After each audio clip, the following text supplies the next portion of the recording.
Hello दोस्तों। तो जब हम साफ़ सफाई करते हैं ना घर की, तो कुछ बहुत सारी चीज़ें ऐसी निकलती हैं जो हम यूज़ नहीं करते और उनको हम फेंक देते हैं। तो क्या आपको पता है कि ये सारी चीज़ें कितने अच्छे से हम रीयूज़ कर सकते हैं। बहुत सारी चीज़ें ऐसी होती हैं जिनका हमें आइडिया ही भी नहीं पता कि हम किस तरीके से इनको रीयूज़ कर सकते हैं। तो ऐसी ज्वेलरी का जो सामान होता है ना, जो आर्टिफिशियल ज्वेलरी होती है, उसको भी हम कितने अच्छे तरीके से रीयूज़ कर सकते हैं। तो ऐसे ही मैंने बहुत सारी ज्वेलरी निकाली है जो कुछ ख़राब भी टूट भी गई थी और कुछ मतलब जो मैं यूज़ भी नहीं कर रही थी। तो ये देखिए, कुछ टूट गई है, कुछ हम मैं यूज़ नहीं कर रही।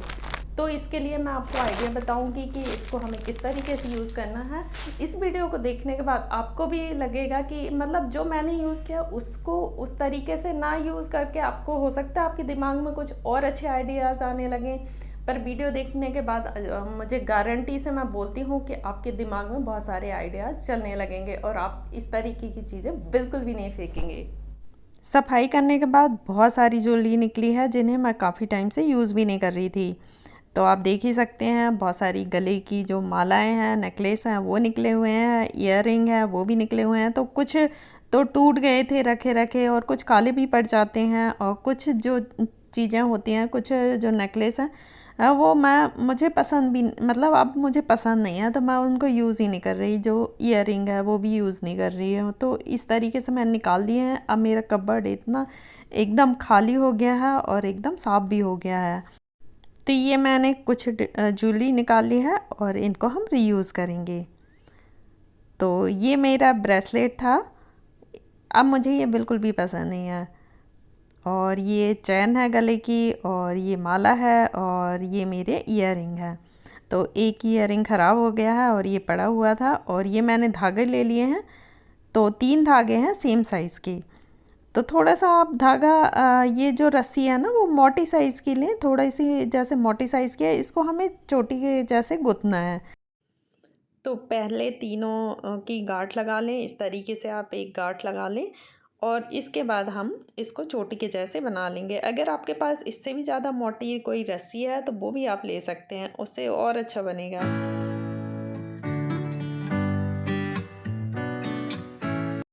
तो हमारा जो धागा था वो कुछ इस तरीके से गुंथ जाएगा, जैसे चोटी गूंथते हैं ना, चोटी बनाते हैं, उसी तरीके से हमें बनाना है। और लास्ट में भी आप एक गांठ लगा लें और जो धागे हैं वो कट कर दें।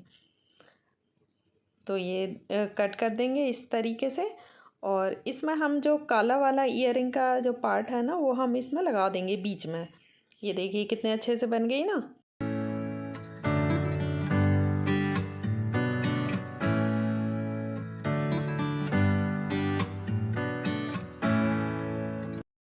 तो ये हमारे कर्टन के टाई बैग्स बिल्कुल बनके तैयार हो गए हैं जीरो कॉस्ट बजट में। अगर आप मार्केट से लेके आते हैं तो कितने महंगे महंगे मिलते हैं और आप जीरो कॉस्ट बजट में इतने सुंदर टाई बैग्स बना सकते हैं। तो ये देखिए, ये मेरा ब्रेसलेट था, इसको मैं इस तरीके से टाई कर दूंगी। तो अगर आपके पास 2-3 ब्रेसलेट हैं तो आप लगा सकते हैं, नहीं तो मार्केट से सस्ते सस्ते ब्रेसलेट ला के आप इस तरीके से टाई बैग्स बना सकते हैं। तो देखिए कितना सुंदर लग रहा है ना।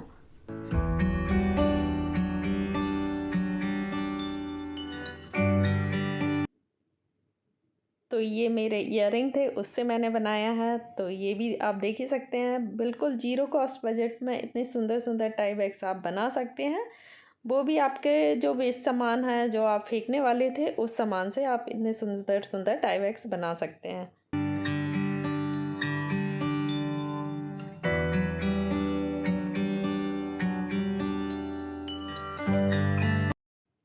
तो ये मेरा तीसरा टाई बैग है, ये मेरी माला है। तो इसको मैं यूज़ नहीं करती, तो आप देखिए माला को हमें ऐसे ही बांध देना है।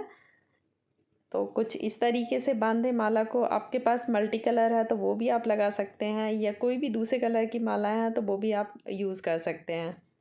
और ये हमारा चौथा टाई बैग है। सारे टाई बैग कितने सुंदर लग रहे हैं, मतलब जो भी इस चीज़ों से बने हुए हैं फिर भी ये कितने सुंदर लग रहे हैं।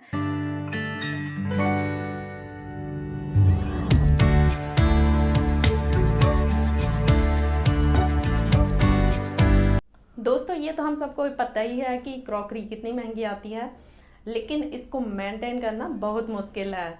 तो मेंटेन करने की जब बारी आती है तो हमें समझ में नहीं आता कि हमें इसको किस तरीके से मेंटेन करना है। और स्पेशली जो महंगी क्रॉकरी आती है तो वो तो हमें दिमाग में सोचता ही नहीं है, मतलब किस तरीके से इसको मेंटेन करना है। जो सस्ती वाली आती है उसको तो चलो ठीक है कैसे भी रख दिया, लेकिन महंगी तो हमारी सालों साल चलती है और इतना पैसे लगा के आए हैं तो हम उसको मेंटेन भी करना बहुत ज़रूरी है। तो इसमें बिना पैसे खर्च किए हुए हमें किस तरीके से अच्छे से मेंटेन करना है कि उसमें स्क्रैच भी ना लगे और हम अच्छे से रख भी दें। जिस तरीके से हमें क्रॉकरी को मेंटेन करके रखना पड़ता है उसी तरीके से हमें जो नॉन स्टिक पैन है, नॉन स्टिक बर्तन हैं, उनको हमें मेंटेन करके रखना पड़ता है। तो हम ऐसे एक के ऊपर एक बर्तन रखते हैं तो स्क्रैच भी पड़ जाते हैं और जो हमारे महंगे महंगे नॉन स्टिक पैन होते हैं वो ख़राब हो जाते हैं। ऐसी कांच के बर्तन हैं तो वो भी हम एक के ऊपर एक नहीं रख सकते और वो भी ख़राब हो जाते हैं। तो ऐसे बहुत सारी चीज़ें हैं जो हमें मतलब ख़राब हो जाती हैं, स्क्रैच पड़ने का डर लगता है। तो आप किस तरीके से संभाल के रखें, उसके लिए कुछ एक इस तरीके की सीट आती है वो भी आप ले सकते हैं। ये ऑनलाइन सामान मंगाने में, ये डिलीवरी में जैसे पैकेजिंग में आती है तो वो अच्छे से पैक कर देते हैं जिससे उनके प्रोडक्ट ख़राब नहीं होते। तो आप इस तरीके से रख सकते हैं। उसके बाद ये बिल्कुल भी स्क्रैच नहीं पड़ेगा और काफ़ी टाइम तक आप ऐसे रख सकते हैं। ये कांच के बर्तन है तो कांच के बर्तन में भी आप वो वाली सीट भी लगा सकते हैं। अगर आपके पास बबल सीट है तो वो भी आप लगा सकते हैं। देखिए कितने अच्छे से, ख़राब होने का भी डर नहीं है और आपको निकालने रखने का भी डर नहीं है। जब हम रखते हैं ना एक के ऊपर एक बर्तन तो एकदम मतलब संभाल के रखना पड़ता है। इसी तरीके से आप प्लेट में भी बबल सीट लगा सकते हैं या वो दूसरी वाली जो सीट दिखाई थी ना वो भी आप लगा सकते हैं। तो अगर ये सब भी नहीं है आपके पास, ये दोनों सीट नहीं है और आपको मार्केट से लानी पड़ रही है तो आप एक और आइडिया है वो मैं आपको बताती हूँ। बबल सीट में तो ये भी डर नहीं रहता कि एक प्लेट के ऊपर दूसरी प्लेट अगर थोड़ा तेज़ भी रख जाएगी तो कोई दिक्कत नहीं है, उसमें ना टूटने का डर लगता है ना स्क्रैच पड़ने का डर लगता है। तो मैंने दूसरा आइडिया बताया था, अगर ये दोनों सीट नहीं है तो आप इस तरीके से न्यूज़पेपर भी रख सकते हैं। आप क्रॉकरी में या नॉन स्टिक पैन में या नॉन स्टिक बर्तन में आप इस तरीके से न्यूज़पेपर भी रख सकते हैं। न्यूज़पेपर तो सबके घर होते हैं, वो आप यूज़ कर सकते हैं। दोस्तों जब हम डेली का काम करते हैं ना तो उसके बाद हम थक जाते हैं और कुछ एक्स्ट्रा काम करने का मन ही नहीं करता। लेकिन एक्स्ट्रा काम करना ही क्यों है? अगर हम 5 मिनट डेली का निकाल लेंगे ना तो हमें एक्स्ट्रा काम करने की ज़रूरत ही नहीं पड़ेगी। तो कुछ इस तरीके से आप काम करेंगे ना तो आपको एक्स्ट्रा काम करने की, ज़्यादा मेहनत करने की ज़रूरत ही नहीं पड़ेगी। आप डेली रूटीन में ही ये 5 मिनट आपने शामिल कर लें और बस आपका डेली का काम के साथ साथ आपके जो एक्स्ट्रा काम है वो भी आराम से हो जाएंगे। तो मैं क्या करती हूँ दोस्तों कि मेरा जैसे किचन का काम कंप्लीट हो गया तो लास्ट में मैं 5 मिनट निकालती हूँ और जैसे कोई भी जगह ले लेती हूँ। ये वाला मैंने जगह ले लिया है, कोई भी कबर्ड ले लेती हूँ, उसका बस सामान निकाला और उसकी सफाई की और उसके बाद सामान जगह पे रख दिया। तो हमारी डेली मतलब थोड़े दिन में आप देखोगे 10-15 दिन में आपके सारे किचन की सफाई हो जाएगी और आपको एक्स्ट्रा टाइम भी नहीं देना पड़ेगा।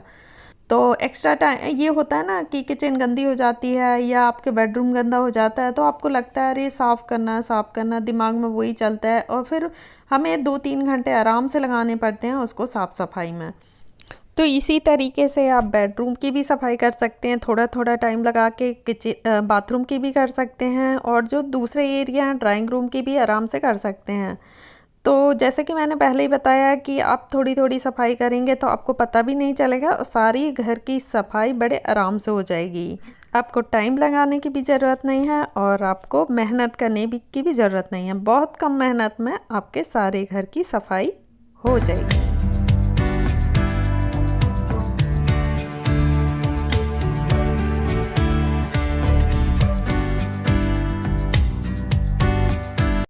आज के लिए बस इतना ही दोस्तों, मिलते हैं अगली वीडियो में। अगर हमारी कोई भी टिप आपको पसंद आई हो तो एक लाइक तो आप ज़रूर करिएगा और हमारे चैनल पर नए हैं तो नए चैनल को सब्सक्राइब भी कर लेना।